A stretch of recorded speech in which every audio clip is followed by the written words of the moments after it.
Assalomu alaykum. Bemorlar orasida laborator analiz natijalari nega har xil joyda topshirganda turlicha chiqishi to'g'risidagi savollar yuradi. Bemorlar aynan shu joyda 3 ta omilni e'tiborga olishi kerak.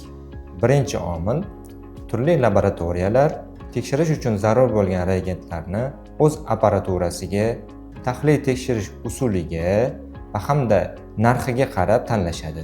Shuning uchun sizga taqdim etilayotgan natijada norma va o'lchov birliklari aynan shu reagent uchun xos bo'lgan tartibda keltiriladi va siz qaysidir analizni boshqa laboratoriyalar orasida solishtirmoqchi bo'lsangiz, shu normalarga va o'lchov birliklariga e'tibor qaratishingiz kerak.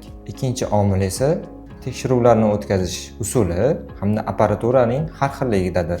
Chunki oddiy gormon analizini tekshiruvida radioimmun, immunoxromatografik, immunofermentativ, immunoxemoluminescent va immunofluorenscent kabi usullar mavjuddir.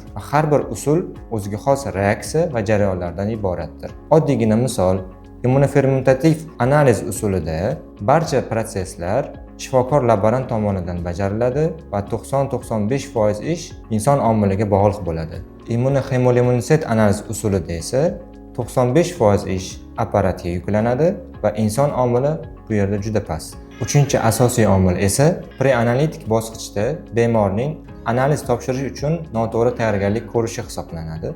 Chunki biror bir laboratoriyaga ochiq-qoringa, emotsional hayajonsiz borib, biror gormon turini topshirsangiz, lekin ertasiga boshqa laboratoriyaga adashib shirinlik yoki kofe iste'mol qilib, qandaydir stress ostida borib shu analizni topshirsangiz, natijalar orasida farq kuzatilishi mumkindir.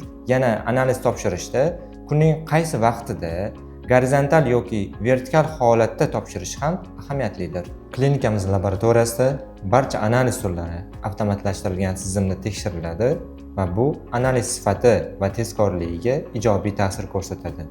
Agarda sog'lig'ingizda biror o'zgarish sezsangiz, pastdagi raqamlarga qo'ng'iroq qiling va biz sizga yordam beramiz. O'z sog'lig'ingiz haqida qayg'uring. Salomat bo'ling.